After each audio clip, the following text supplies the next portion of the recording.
There's a moment in every life when the mirror stops lying, when the excuses, the stories, the blame, they all run out of breath.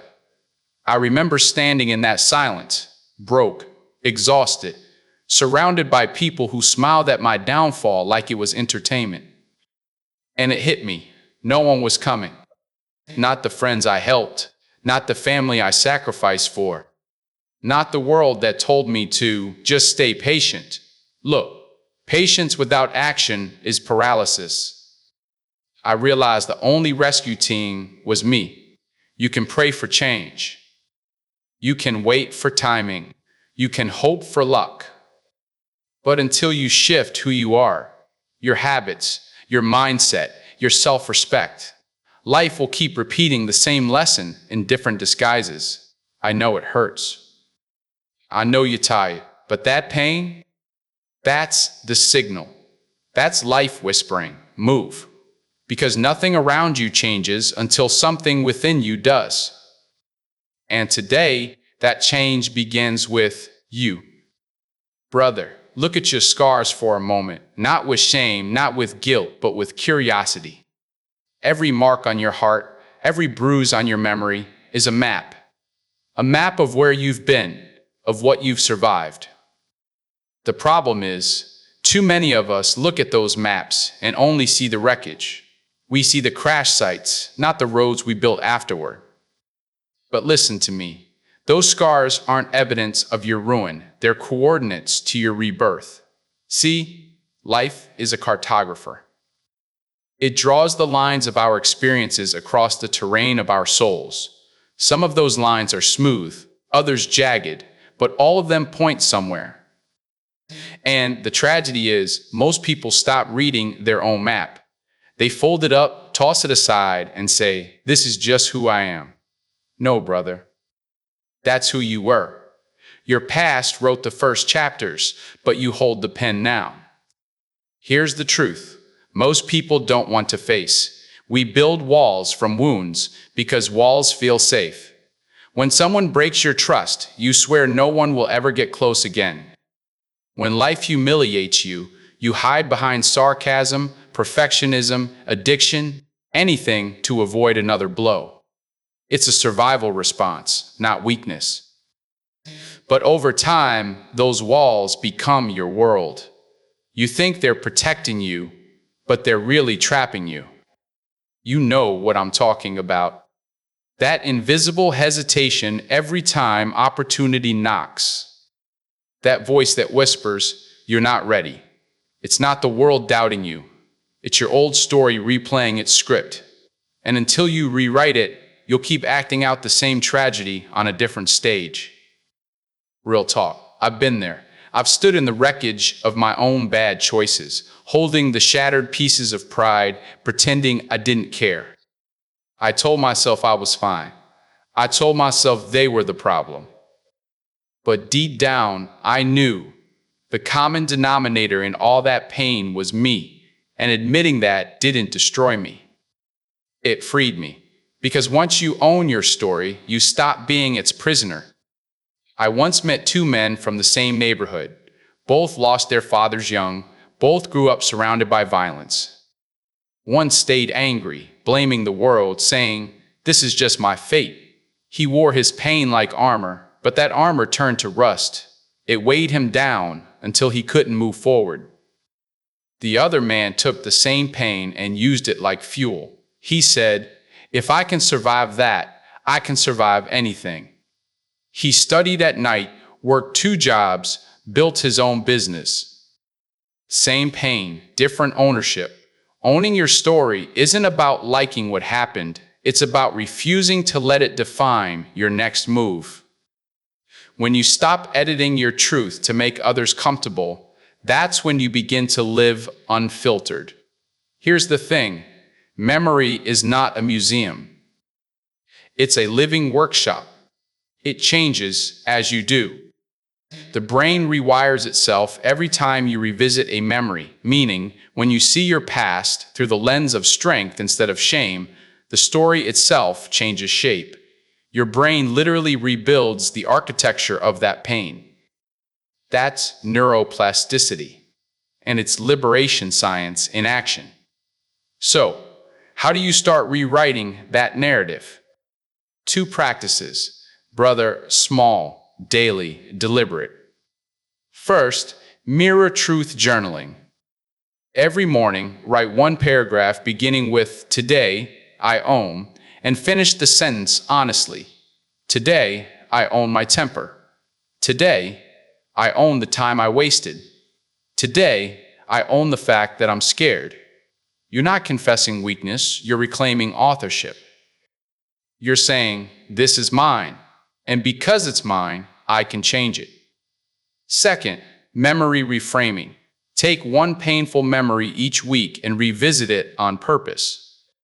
Not to relive it, to redefine it. Ask, what strength did this pain give me? What lesson did I earn here? Find the wisdom inside the wound. It's not therapy, it's spiritual weightlifting. And like any training, the reps hurt at first, but they build endurance for life. Some days, you'll resist. Some mornings, the old story will drag its chains across your mind, whispering that you're too broken, too late, too far gone. That's when you talk back. Out loud if you have to. No. This chapter belongs to me. Say it until your mind believes it. Look, there will be people who prefer the old version of you because it kept them comfortable. They'll say you've changed, like it's an accusation. Take it as confirmation. Evolution offends stagnation. They can't see your growth because they're still standing in the old chapter you escaped. That's not your fault. That's gravity. Brother, the moment you take ownership, your entire posture changes. You walk differently. You speak with quiet conviction instead of desperate validation. You stop chasing apologies from people who never learned how to say sorry. And suddenly, your life starts to move again because you stopped waiting for permission. But let me tell you the hardest part. Ownership demands forgiveness, not for them, but for you. Carrying resentment is like dragging an anchor through every future you try to build. Forgiveness doesn't erase what happened. It just cuts the chain that keeps you tethered to it. And yeah, sometimes you'll cry in the middle of that process. Sometimes you'll sit there wondering if healing is even worth it. Stay with that moment, breathe through it. Tears are not weakness. They're proof. The ice inside is melting. This journey isn't glamorous. It's lonely, messy, unfiltered, but it's real. And once you start walking in truth, the world can't touch you the same way again. Because here's the miracle. The more you own your story, the less it owns you. The mistakes lose their sting, the memories lose their control, and your future starts answering to a new author. Remember this rhythm. Own it, learn from it, build with it. Again and again. Ownership is not a one-time act. It's a daily discipline. And that's where the bridge appears. Between ownership and freedom lies discipline, the structure that keeps your new story standing when the storms return. And they will return. But next time, you'll have a foundation, not just a wound. Next time, you won't crumble, you'll rise. So brother, hold the pen, rewrite the page. Your past may have drawn the map, but you, and only you, decide where it leads next. Brother, let me tell you something that sounds like a contradiction, but it's the deepest truth you'll ever live. The chains that set you free are called discipline. The walls that open doors are called structure. Sounds backward, doesn't it? Because the world taught you that freedom means doing whatever you feel, whenever you feel it. But that kind of freedom? It's a slow, quiet collapse dressed up as pleasure. See, real freedom isn't the absence of boundaries. It's the mastery within them. Imagine a river. If it refuses its banks, it floods, destroying everything in its path. But when it honors its structure, it flows with power, direction, life. Discipline is that riverbank. It doesn't trap you. It gives your strength a path to follow. Look, I know what it feels like to resist structure. You tell yourself, I don't want to be controlled. You want to live in the moment. But here's the paradox. The most spontaneous people are often the most structured. Artists, athletes, leaders. Their creativity explodes because discipline gave it a container. Jazz musicians can improvise because they mastered scales. Dancers can lose themselves in movement because their bodies are trained in rhythm. Without discipline, freedom is chaos. With it, freedom becomes art. The truth is, undisciplined men don't live free lives. They live reactionary ones. They're pulled by urges, pushed by fear, ruled by emotion. They chase dopamine like a drug and call it joy. They scroll when they should build. They gossip when they should grind. And every time they follow impulse over intention, another piece of freedom dies. Here's the reality check. Undisciplined men become slaves, not to governments, not to bosses, but to their own desires. Hunger controls them. Lust drives them. Fear limits them. Laziness whispers them back into bed. They mistake comfort for peace and distraction for rest. And by the time they realize the trap, years have slipped through their fingers. Brother, discipline is not punishment. It's preparation. It's permission to become who you're meant to be.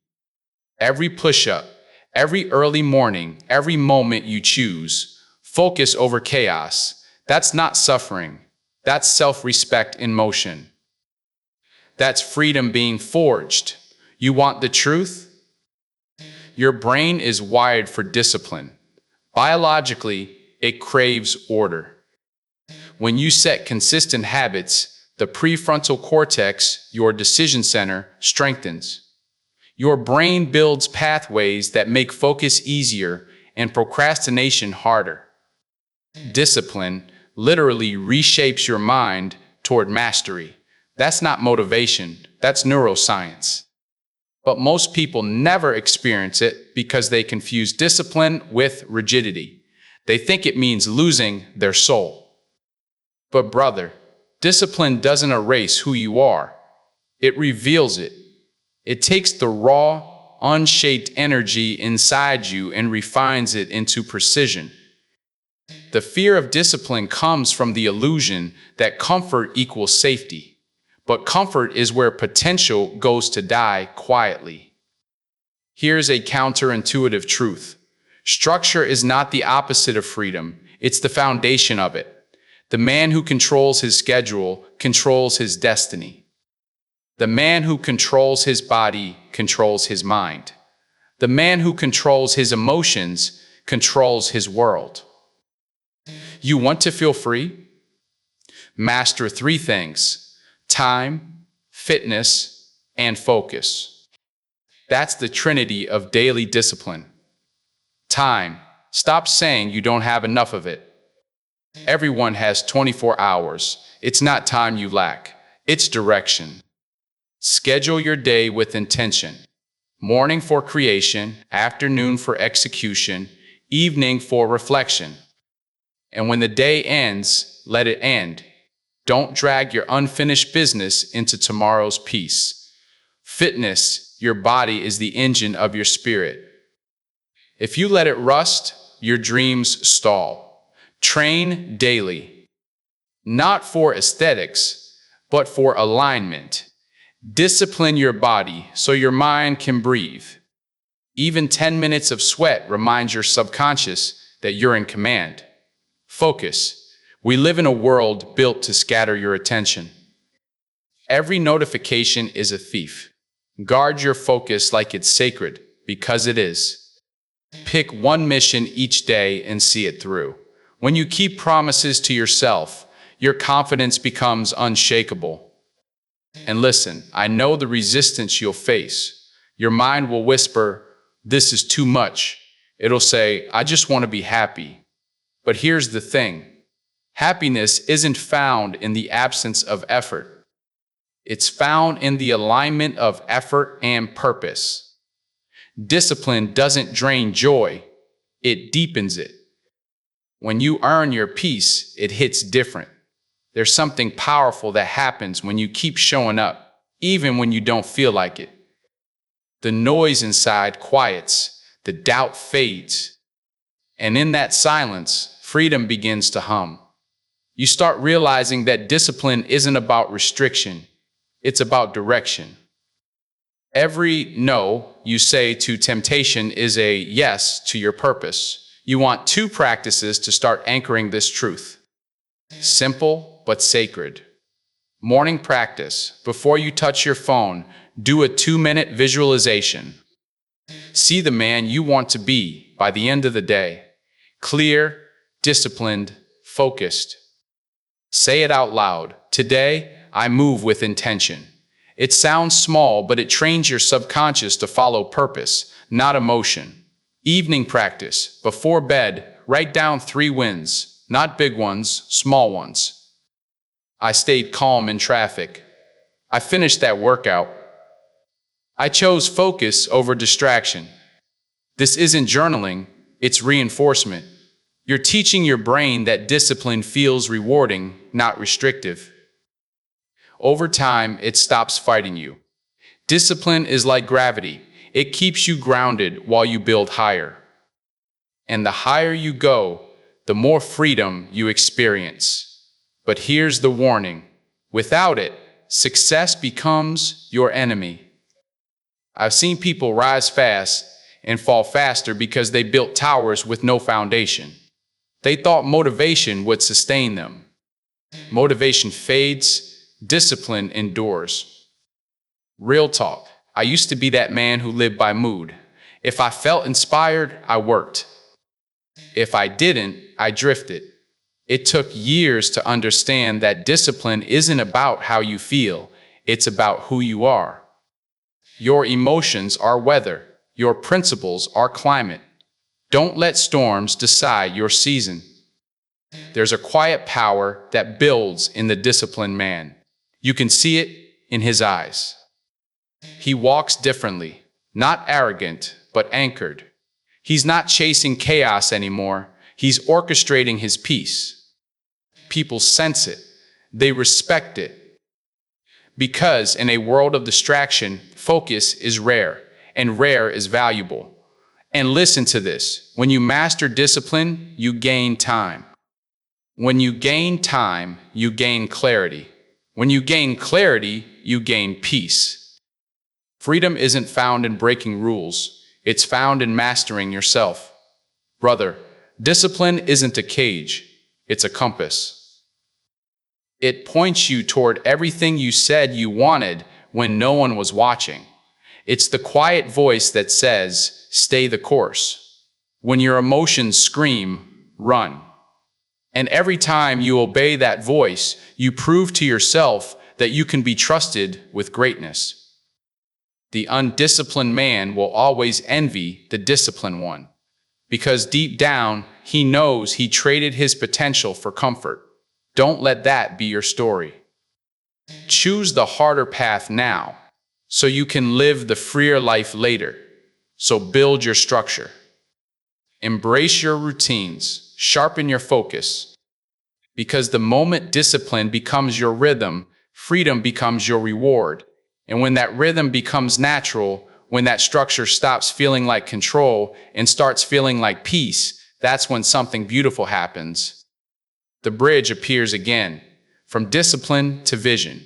Because once you've mastered control of yourself, you're ready to command your destiny. Next comes the price of comfort and the courage to leave it behind. Comfort feels like safety, but it's the most expensive prison in the world. It's soft, warm, familiar, and deadly. It wraps around you like a blanket, whispering that you're fine, that you've done enough, that the world outside can wait. But that's the lie, the gentle lie that kills greatness before it's ever born. Because the truth is, growth doesn't happen inside comfort.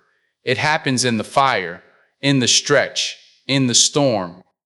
Every legend you admire once walked through pain that would have broken most people, and they walked anyway. Comfort gives you peace for a day. Growth gives you purpose for a lifetime. And yet, so many people trade purpose for peace. They say they want more, but they live like they don't. They dream like kings, but they work like peasants. They talk about success, but they worship ease. They want the crown without the climb, the reward without the risk. But life doesn't work that way. The universe doesn't honor the lazy wish. It honors the relentless worker, the one who shows up again and again, tired but still moving, afraid but still believing. You want to know why some people rise while others stay stuck? It's not because of talent. It's not luck. It's because of discomfort tolerance. Winners are simply those who have trained themselves to walk into the fire and stay there long enough to be forged by it. Losers run at the first sign of heat and then wonder why their life feels cold. Comfort is a thief dressed as a friend. It steals your hunger, your edge, your fight. It makes you believe that mediocrity is normal, that average is acceptable, that settling is smart. But deep down, your soul knows better. Your soul doesn't want safety. It wants expansion. It wants the thrill of becoming more than you were yesterday. It wants the chase, the climb, the roar. The reason most people never reach their dreams isn't because the dream was too big. It's because their comfort zone was too small. They saw the mountain, but they never took the first step. They loved the idea of success, but not the process. They were addicted to dreaming, allergic to doing. That's the tragedy of potential. So many people see the peak, but never pay the price to touch it. You cannot live a legendary life with a beginner's work ethic. You cannot speak greatness into existence while whispering excuses. You cannot expect massive results from minimal effort. Big dreams demand big discomfort. That's the mathematics of achievement. The greater the vision, the heavier the weight. And that weight is what builds you. Every rep of resistance, every ounce of struggle, every drop of sweat, that's the tuition you pay for destiny. People say they want change. What they really mean is, I want a different result without a different effort. But the universe doesn't do discounts. There's no 2-for-1 sale on transformation. You pay full price in pain, patience, and persistence. And the most dangerous thing about comfort? It disguises itself as contentment. It tells you you should be grateful. And yes, gratitude is powerful, but not when it becomes an excuse for stagnation. You can be grateful and still hungry. You can love where you are and still crave more. That's not greed, that's growth. Gratitude without ambition is a slow death. Look around. Most people aren't living, they're waiting. Waiting for the right time, the perfect plan, the easier path. But there's no perfect time. The perfect time is now. Because every day you stay in comfort, the fire inside you gets a little dimmer. Every day you choose ease over effort. Your future shrinks a little smaller. You can't break limits from inside a cage. You have to step out, even when your legs shake. You have to walk into the unknown, even when fear screams louder than faith. That's where the real life begins, on the other side of comfort. And yes, it hurts. It's supposed to. Because pain is the proof you're expanding. It's the signal that you're no longer the same. Every muscle that grows tears first. Every heart that evolves breaks first. Every destiny that blooms burns first.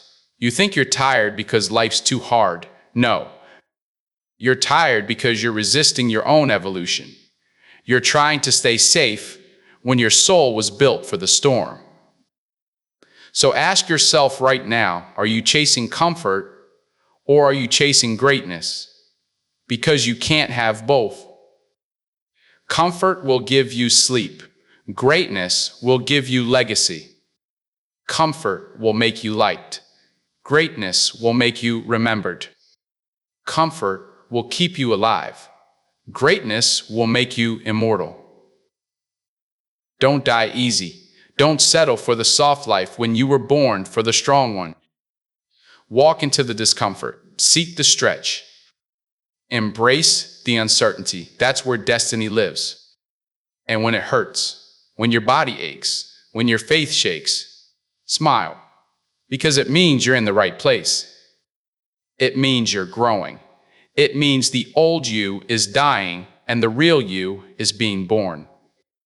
Remember this truth. Comfort is the enemy of greatness, but discomfort is the birthplace of it. Choose wisely.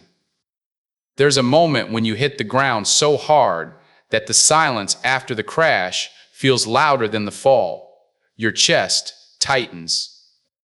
Your mind races. Everything inside you screams, how did it come to this? You stare at the wreckage of what used to be your dream, and all you want is to rewind, to fix it, to erase the embarrassment, the loss, the sting of being wrong. But you can't. All you can do is breathe. And in that breath, you face the most important question of your life. Will this be the end of your story or the start of your rise? Every great life has a bottom. Every hero has a breaking point. The difference between legends and lost ones isn't that legends never fell.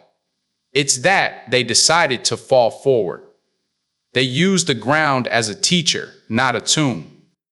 They took the bruise, the shame, the pain, and turned it into blueprint. Because that's what failure really is, feedback from the universe, written in the language of pain. Take Thomas Edison. The man who gave the world light was once known as the man of 1,000 failures. Reporters mocked him. Rivals dismissed him. They said he wasted his life chasing sparks that would never glow. And when asked how he endured so many failures, Edison didn't flinch. He said, I didn't fail 1,000 times. I found 1,000 ways that didn't work. That's not denial.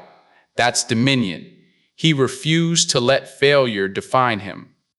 He used it as data, as direction. That's why his name lives forever, not because he succeeded, but because he kept going until success had no choice but to surrender. That's the mindset of mastery. Failure isn't an expiration date, it's an education. You pay for it in tears, time, and self-doubt. But the return on that investment is wisdom. Pain teaches faster than comfort ever could. Success whispers, failure shouts. And if you're humble enough to listen, failure will give you the kind of clarity no textbook ever could. The problem is, most people treat failure like a crime scene. They replay it in their heads over and over until it becomes their identity. They don't just fail, they become failures. But failing and being a failure are two different things. Failing is something that happens to you. Being a failure is something you decide to believe. One is temporary, the other is a choice. And the moment you stop equating your worth with your wounds, you free yourself to grow again. You see, shame is the silent killer of dreams. It doesn't shout, it whispers. It tells you you're not enough, that you don't deserve another chance, that the world saw you fall, and it's laughing.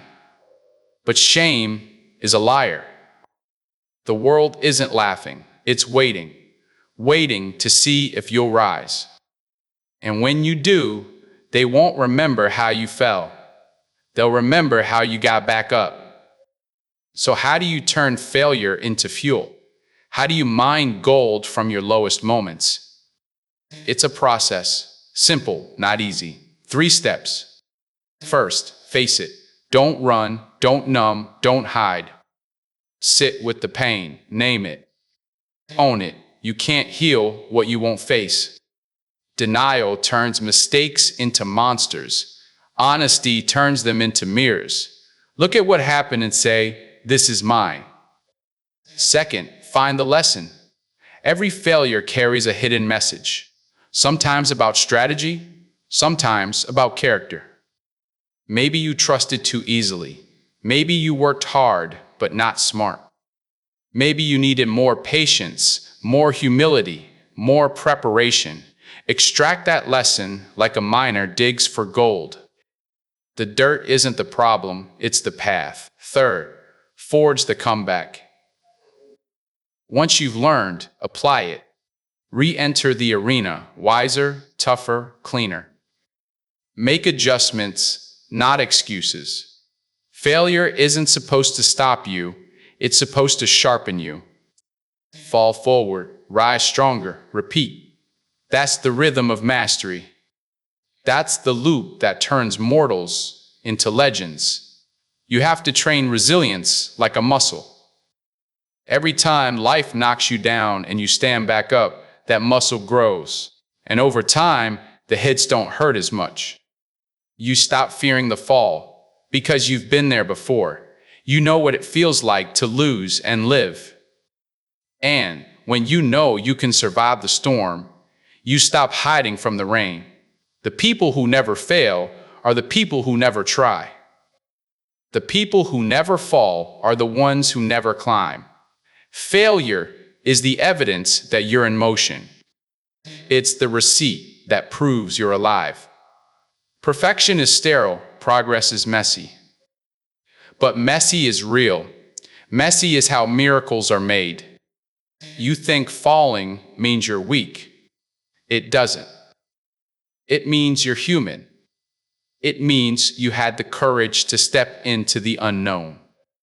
And every fall plants a seed of strength that you'll harvest later. Failure is not rejection, it's redirection. It doesn't say, you're done. It says, not this way. When you start seeing failure as feedback, you stop fearing it. You start experimenting, exploring, expanding. And that's when life opens up, because you're no longer paralyzed by perfection. You're moving, learning, evolving. That's what the great ones do. They fail faster because they learn faster. They fall forward because they know every stumble carries data. And in the end, failure isn't the villain, it's the mentor. It teaches humility, patience, endurance. It strips away ego and reveals essence. It reminds you that success is not about being flawless. It's about being fearless. But here's the real secret. Failure may teach you lessons, but people shape who you become afterward. The voices you let in when you're down will either lift you or label you. Surround yourself with builders, not blamers. With mirrors that reflect your potential, not magnify your pain. Because after failure, you don't just need answers, you need atmosphere. You'll fall again and again. And that's okay. Just make sure you fall forward. Learn something new every time you hit the ground. Collect the wisdom, not the wounds. Rise stronger, not just older. Because failure isn't your finale, it's your forge. It burns, but it builds. It breaks, but it births. And one day, you'll look back and realize that fall didn't destroy you, it defined you. Iron sharpens iron, brother, but rust spreads rust. You can't build a sword in a swamp. You can't rise when the people around you keep pulling you back into comfort, gossip, and excuses. Your circle is the silent architect of your destiny. It's the unseen gravity shaping how high you'll fly or how fast you'll fall. Listen to me. You don't just choose your circle, you inherit its habits, its fears, its energy. And over time, you start talking like them, walking like them, dreaming like them. That's the power of proximity. That's how futures are formed or forgotten. The science is simple but brutal. You become the average of the 5 people you spend the most time with. 5. That's your emotional fingerprint. That's your future forecast. Your thoughts, your drive, your standards, all quietly syncing with the frequency of your circle. Mirror neurons make us absorb the emotions, the tone, the posture, even the ambition of those closest to us. That's why some people drain your power without ever saying a word. Their energy teaches your nervous system to settle. And that's how greatness dies, not with failure, but with fatigue. Look around your circle. Not everyone you love is meant to grow with you. Some people were perfect for your past, but poisonous for your future. It doesn't make them evil, it just means their chapter in your story has closed. But here's where it gets tricky. Loyalty makes you confuse history with destiny. You tell yourself, they've been with me from day one. But brother, being with you from day one doesn't mean they're built for day 1,000. Some friendships are seasonal. They were meant to teach, not travel. You need to audit your circle like your life depends on it. Because it does. Here are 5 questions to start with. 1.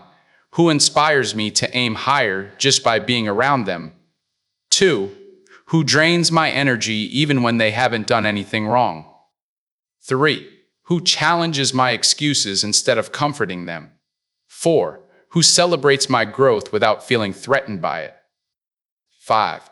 Who reminds me of my purpose when I start to forget it? If you can't name at least 3 people who fit that list, your circle needs a rebuild. Because the wrong circle will have you defending your dreams instead of developing them. You'll find yourself hiding your light just to keep everyone comfortable in the dark. And that's how average happens. Not by choice, but by infection. The difference between comfort and connection is subtle but sacred. Comfort is when people make you feel safe staying the same.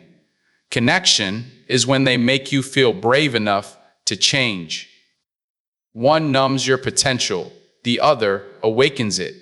Don't mistake easy conversations for deep connections. A real brother, a real friend, doesn't just agree with you. He aligns with your growth. And when it's time to walk away from toxic circles, do it with grace, not bitterness. You don't have to announce your evolution, just move different. Silence is a powerful boundary. Wish them well, but don't wait for them. You're not abandoning them, you're choosing your future. And sometimes, the most loving thing you can do for someone is to stop letting them lower your standard. Find the ones who call you higher, mentors who stretch your thinking, brothers who hold you accountable, warriors who demand your excellence. Go where growth is normal, where hard work is expected, where discipline is contagious. Your tribe isn't found by chance, it's built by choice. It's in the gym before sunrise. It's in the late-night study grind. It's in the rooms where people talk about strategy, not gossip. Seek the builders, not the breakers. The ones who pray for you in private and push you in person. Real accountability isn't cheerleading. It's confrontation with love. It's the brother who looks you in the eye and says, "You're slipping." The one who doesn't let your potential rot in comfort. Accountability is correction rooted in care. Someone willing to offend your comfort to protect your calling. So sharpen each other, elevate together. When one rises, pull the next one up. When one struggles, stand guard. That's the rhythm of brotherhood. That's how legacies are built. Not alone, but aligned. But remember this, people matter, but purpose outlasts applause. Your circle fuels you, but your purpose defines you. Don't chase acceptance, chase alignment. Because when the crowd fades and the noise dies, it's your mission that remains. And if your circle doesn't serve your mission, it's not a circle, it's a cage. Choose your circle wisely, brother. Protect your energy like it's sacred ground. Sharpen each other, elevate together, and walk forward knowing that the right people don't just walk with you, they walk toward the same fire. Applause fades in seconds, brother, but legacy echoes through generations. That's the line between those who chase noise and those who build names that outlive them. Likes are lightning, bright for a moment, then gone. Legacy is the sun, steady, unshakable, rising every day, whether anyone's watching or not. In this age of instant validation, the hardest discipline is to do great work in silence. We live in a world addicted to approval. Dopamine dressed like destiny. Every scroll a small hit of, do they see me? Every post a quiet plea, am I enough yet? And here's the truth. You can get 1,000 hearts on a screen and still feel hollow in your chest. Because attention isn't affection. Clicks don't mean connection. Digital applause won't hold you when life gets dark. Real impact doesn't trend, it transforms. While influencers chase followers, builders chase purpose. One goes viral, the other goes vital. The influencer gets remembered for a moment, the builder remembered for a movement. One trades authenticity for algorithm, the other sacrifices comfort for contribution. Ask yourself, do you want to be famous or foundational? Because fame fades, but foundation endures. Look at the contrast. The artist who paints truth, even when it's unpopular, versus the one who paints what sells. The teacher who quietly shapes minds for decades, versus the speaker who trends for a week. The parent who raises a child with integrity, versus the celebrity who posts filtered perfection. History forgets the noise, but it never forgets the ones who built something that mattered. Legacy is built in the unseen hours. It's not what you post, it's what you practice. It's not how loud you are in public, it's how loyal you are in private. You want to know what your great-grandchildren will remember? Not your followers, not your selfies, not your highlight reel. They'll remember how you made decisions when nobody was watching. They'll inherit the principles you practiced: honesty, resilience, discipline, grace. Those become the invisible inheritance you pass on, brick by brick. Real legacy starts in the quiet places. In the morning, when you choose purpose over comfort. In the evening, when you choose reflection over distraction. Legacy grows in the soil of discipline. Every choice compounds. Every moment counts. The way you treat people, the promises you keep, the standards you hold, those are the echoes that never die. And I get it. The fear of missing out is real. You see others rising faster, shining brighter, getting the spotlight you crave. But here's the thing. Comparison is a thief that steals your direction. While you're staring at someone else's lane, your own field goes unplanted. You lose time chasing shadows instead of sowing substance. Look, brother, you can't build a legacy if your attention belongs to everyone else's highlight reel. The truth is, legacy isn't loud, it's lasting. It's the quiet consistency of a craftsman. The woman who mentors without credit. The man who builds without fanfare. Legacy is built by the ones who stay when applause stops, who serve when no one's filming, who give when no one says thank you. Likes disappear. Legacy remains. Say it again. Likes disappear. Legacy remains. Don't confuse relevance with reverence. Relevance lasts a season. Reverence lasts a century. You're not here to be liked. You're here to be remembered right. That's the difference between a spark and a torch. One burns out fast. The other lights the way for those who follow. And here's something nobody tells you. Legacy is built through pain. The nights you cry but keep going. The failures that force you to grow. The betrayals that teach you discernment. Those are the chapters that make your story timeless. The world will remember your triumphs, but they'll feel your scars. Pain, refined by purpose, becomes power that lives beyond your lifetime. So guard your time. Protect your focus. Invest your energy in the eternal, not the ephemeral. When the crowd cheers, smile, but don't stop building. When they forget you, smile again. Because real builders know the applause isn't the goal, the architecture is. Your name doesn't have to trend to matter. Your work doesn't have to be seen to be sacred. Legacy isn't about being the loudest voice in the room. It's about being the one whose words still echo when the room is empty. Build bridges, not cages. Connect, uplift, inspire. Because true strength doesn't isolate, it elevates. And as you walk forward, remember this. Likes feed your ego, but legacy feeds your bloodline. And if you build it right, with patience, purpose, and principle, they'll whisper your name long after you're gone, not because you were popular, but because you were real. Pain doesn't just hurt, brother. It forges. It's the fire in the forge, the heat that bends steel until it remembers its purpose. You think it's destroying you, but it's really defining you. See, a blacksmith doesn't curse the flame, he uses it. He knows the metal becomes stronger when it's forced to face the fire. That's you. That's your story. Every heartbreak, every betrayal, every sleepless night. It's not random, it's refinement. Look, fire doesn't destroy gold, it reveals it.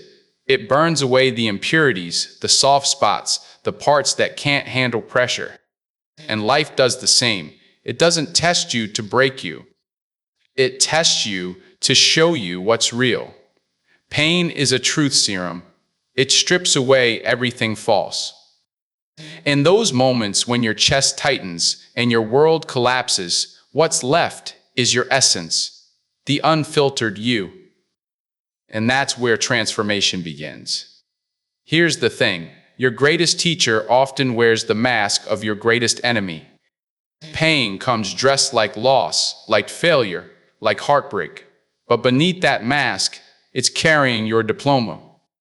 Every wound carries wisdom, but only if you're brave enough to look it in the eye. When you run from pain, you run from your own evolution.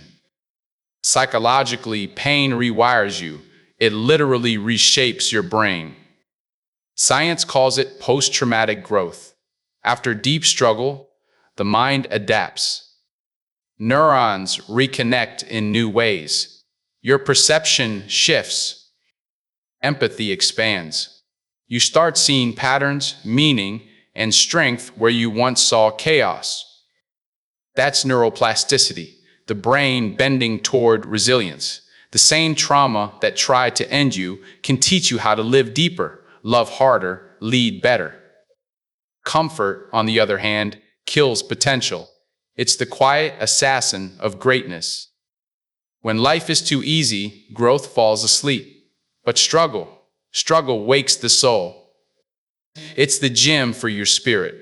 Every challenge is a rep. Every heartbreak a stretch. Growth is resistance training, and the equation is simple. Comfort limits, pain expands. Comfort dulls the edge, struggle sharpens it. So how do you turn pain into power? How do you take the wound and make it your weapon? 3 steps, brother.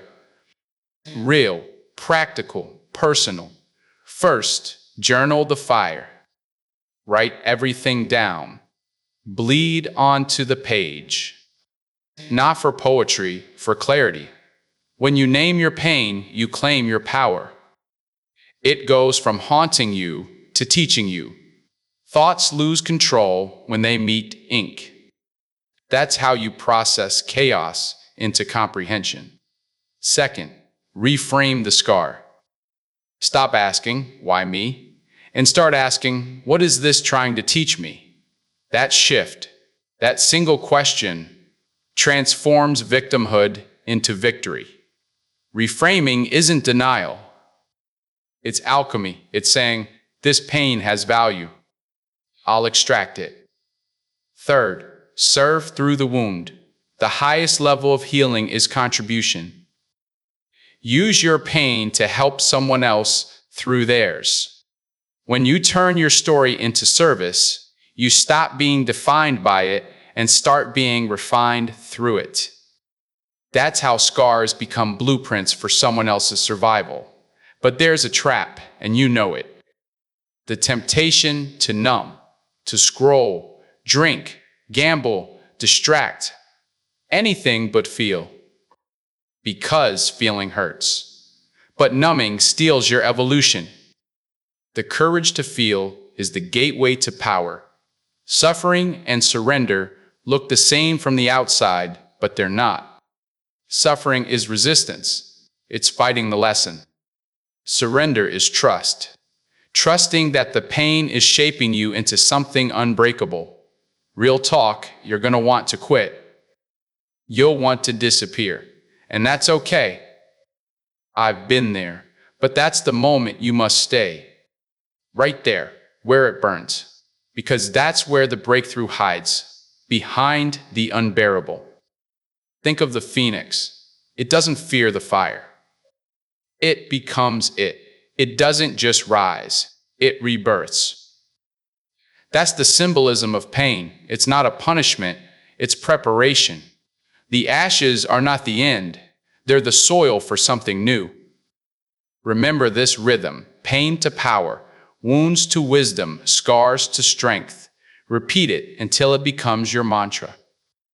Because every time you get knocked down and rise again, you change your molecular story. The pain writes a new language in your soul, one that only survivors speak. And listen, not everyone will understand your transformation. They'll see your calm and call it luck.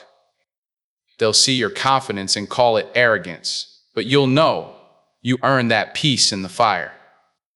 You paid for that wisdom with tears. So, brother, don't despise the struggle. Embrace it like a sculptor embraces the hammer. Each strike shapes the masterpiece.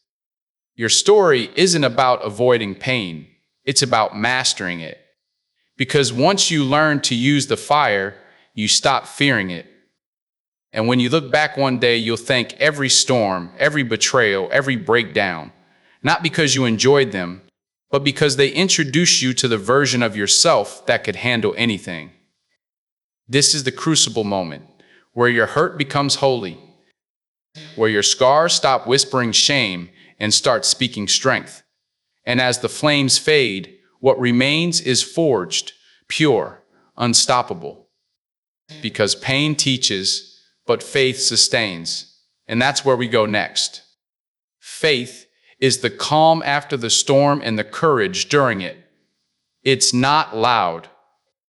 It doesn't need applause. It's the quiet fire that says, even if I can't see it, I still believe it. When the ground shakes beneath your feet, when progress feels invisible, faith is the anchor that keeps you from drifting away. It's that unseen foundation, deep under the surface, holding everything steady when life's storms rage above. A house may lose its paint, its roof, even its windows, but if the foundation is solid, it still stands. That's faith. It's what remains when everything else is stripped away. Faith isn't about waiting for the perfect moment. It's about moving when nothing looks perfect. It's walking through the valley before you ever see the mountaintop. Most people think faith means sitting still until something happens. But real faith, the kind that moves mountains, moves first. It walks in the dark, trusting that light will meet it halfway. Faith doesn't need proof. It creates proof through persistence. Think about it. Every person who's ever built something meaningful started in the dark. Every dream begins as an unseen seed buried in the dirt. You don't dig it up every morning to see if it's growing. You water it, you nurture it, and you trust the process. That's faith, believing that what you planted in discipline will one day bloom in destiny. Faith is not just a feeling, it's a decision. Feelings fade, but faith acts.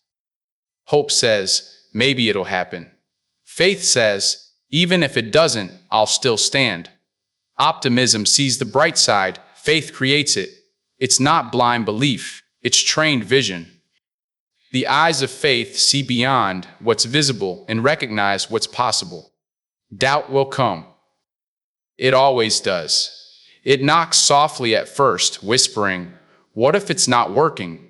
But faith answers, what if it is? You can't stop doubt from visiting, but you can refuse to let it unpack its bags. Doubt tests your roots, faith proves them. Every breakthrough starts with someone choosing faith over fear. It's what turns pain into purpose, delay into development, waiting into working. You can't control the timing, but you can control your trust. Faith says, I don't need to see the staircase, I'll take the first step. Let's get practical. Faith isn't abstract, it's built through rhythm and repetition. 3 practices keep it alive. First, gratitude. Every morning, name 3 things you're thankful for before the day can take them for granted. Gratitude trains your eyes to find evidence of progress even in the invisible. Second, declaration. Speak life into your day before the world speaks doubt. Words shape worlds.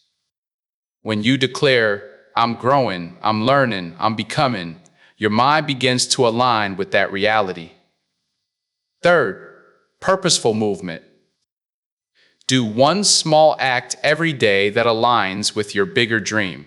Faith without movement is fantasy. Even if it's 1 inch forward, it counts. Every step plants confidence. Because faith grows through action, not avoidance. Every time you move while afraid, you stretch your belief system. Every time you keep going when it doesn't make sense, you're teaching your spirit endurance. That's how unshakable faith is built, repetition through resistance. Faith is not about never falling, it's about rising differently. It's the moment after the tears, when you whisper, I'm not done yet. It's refusing to measure your future by today's silence. Seeds grow in the dark. Muscles grow in resistance. Diamonds form under pressure. The invisible work is never wasted. So when you feel forgotten, when you've prayed and nothing moves, when you've given your all and the world stays quiet, remember, faith is doing its work underground. It's shaping the roots before it shows the fruit. What you call delay, heaven calls development. The great ones, every leader, every warrior, every visionary, they weren't carried by applause, they were sustained by faith. They kept walking when there was no map. They believed before belief was popular. That's why their names echo in history. They trusted the process when everyone else quit. Faith doesn't need perfect clarity. It just needs direction. If you can't see the finish line, run toward the sound of your purpose. If you can't see the light, become it. Faith is motion in the midst of mystery. So when the night is long and your progress invisible, keep showing up. When the applause fades and no one notices, keep building.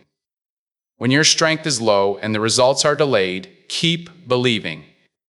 Because something sacred is forming in the silence. Believe beyond sight. Trust beyond feeling. Stand when others kneel. Because faith doesn't promise an easy road. It promises a meaningful one. It's not the absence of fear. It's the courage to move anyway.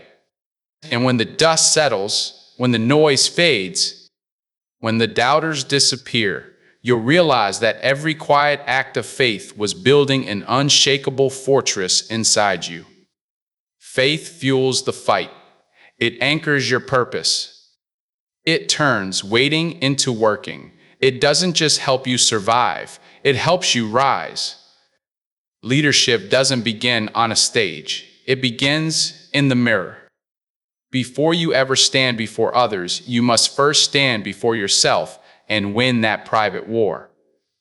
Because true leadership isn't about followers, it's about mastery of self.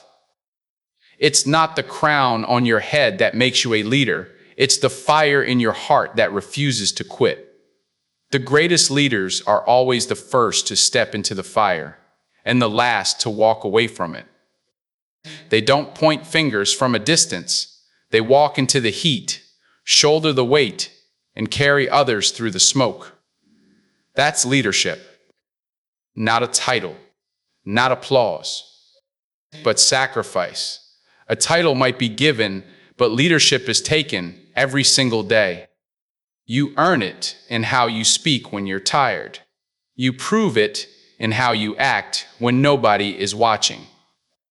You build it in moments when quitting feels easier, but you choose to stand anyway.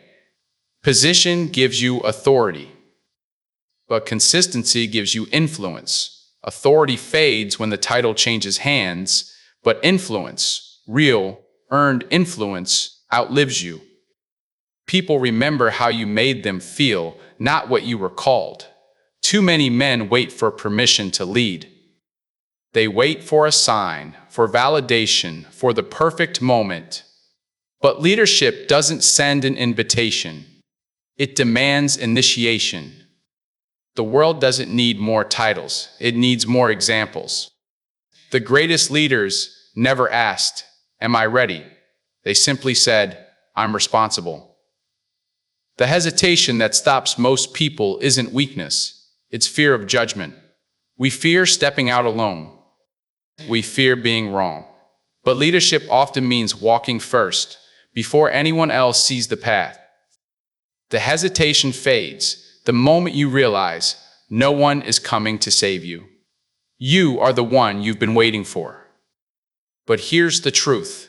Before you can lead anyone, you must lead yourself. You cannot guide someone through storms you haven't faced. You cannot lift others if you are collapsing under your own weight. Leadership starts in silence, mastering the mind before commanding the moment. Self-mastery is the foundation. Master your emotions. Don't let anger, fear, or pride pilot your ship. Emotions are powerful passengers, but dangerous captains. Feel them, but never follow them. Master your habits. Because the small disciplines you repeat daily are louder than any motivational speech. Master your character. Your integrity must be untouchable. What you promise, you deliver. What you start, you finish. Servant leadership is the highest form of authority. It's not about being above people. It's about being for people. Dominant leaders demand respect. Servant leaders inspire it. Dominant leaders build walls. Servant leaders build bridges. One uses power to control. The other uses love to empower. A real leader can wash feet and command armies, because humility and strength can coexist. You don't lose power when you serve. You multiply it. Every time you lift someone else, you rise higher too. But make no mistake, leadership can be lonely. It's not the path of comfort, it's the path of conviction. There will be nights when you question if it's worth it. When you stand at the edge of exhaustion, carrying everyone else's hopes, and no one sees the weight on your back. That's when you discover what kind of leader you really are. Loneliness isn't a punishment, it's a proving ground. It teaches you to hear your own voice when the crowd goes silent. It forges steel in your spirit, because before people follow you, they test your endurance. They want to know, will you still stand when the applause stops? True leadership isn't performance, it's private discipline. The greatest leaders lead hardest when no one's watching. They don't pray for lighter burdens, they ask for stronger shoulders. They don't chase validation, they chase vision. When no one's in the room, when there's no spotlight, that's where leadership is born. It's born in early mornings, late nights, and hard decisions no one will ever thank you for. It's built in the quiet choice to do the right thing, even when it costs you. Because the measure of a man is not what he does when people are watching. It's what he does when only God is. Leadership is rhythm. Rise first. Lead by example. Repeat daily. It's not a one-time act of courage. It's a lifestyle of accountability. You rise for others even when they fall. You lead by doing what you said you'd do, even when you don't feel like it. You repeat it daily until it becomes your nature. So rise. Rise before the world wakes. Rise before the applause. Rise before the recognition. Rise not because it's easy, but because it's right. Because when you rise, others rise too. When you lead with integrity, it gives permission for others to believe again. When you serve with strength, it reminds the world what leadership was always meant to be: responsibility in motion, humility in power, love in command.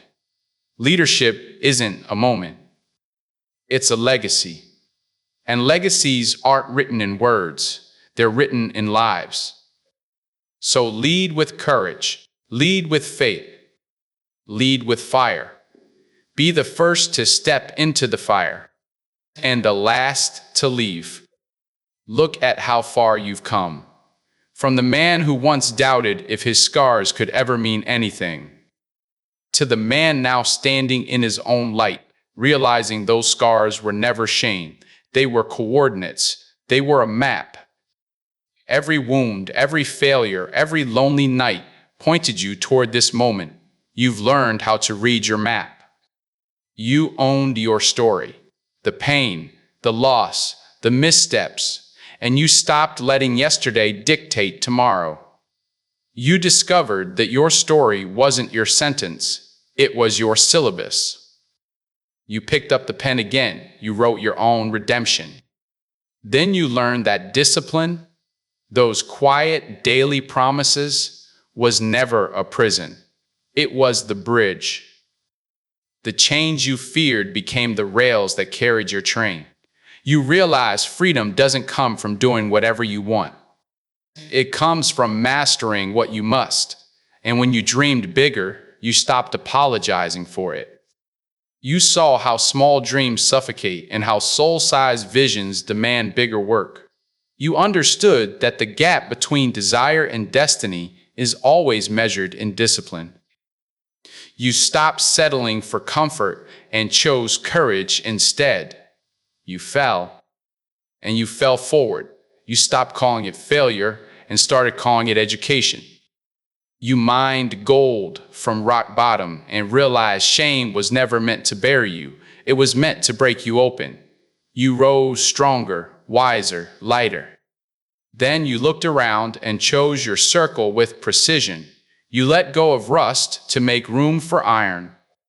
You surrounded yourself with people who sharpened your edge, who challenged your comfort, who reminded you of your worth when you forgot it. Brotherhood replaced background noise, and slowly you started caring less about likes and more about legacy. You saw the emptiness behind applause and chose depth over display. You stopped performing and started building. You stopped scrolling and started serving.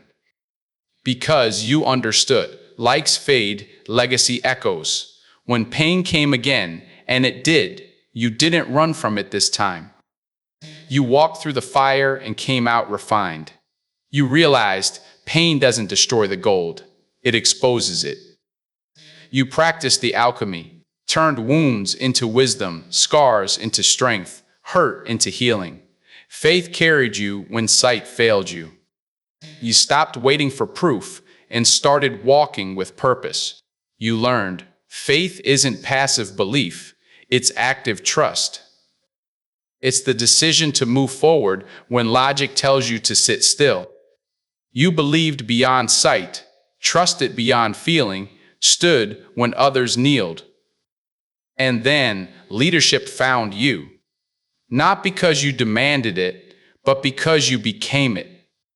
You mastered yourself, and so the world began to follow your rhythm. You led not from a throne, but from the trenches. You served. You sacrificed. Stood. Now everything converges. Every scar, every sacrifice, every silent victory. This is what it means to seal it with power, not to speak it, but to embody it. To align your story, your discipline, your dreams, your failures, your circle, your legacy, your pain, your faith, your leadership, until they are no longer chapters, but one living book. You. You've learned that transformation isn't a spark, it's a symphony. Every note matters. The discord, the silence, the crescendo. You don't chase change anymore. You are change. You don't perform strength. You are strength. You are no longer the man reaching for purpose.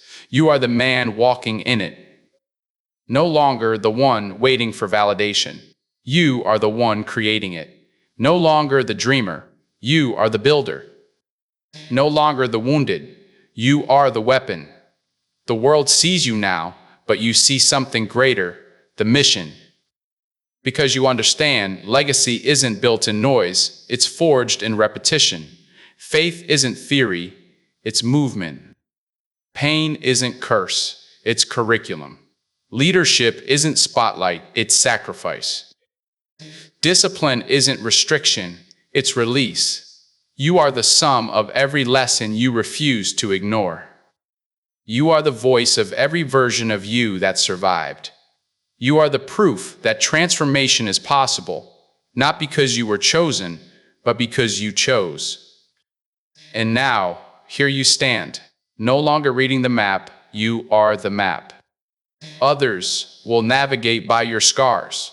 Others will find strength in your story. You are no longer searching for the path.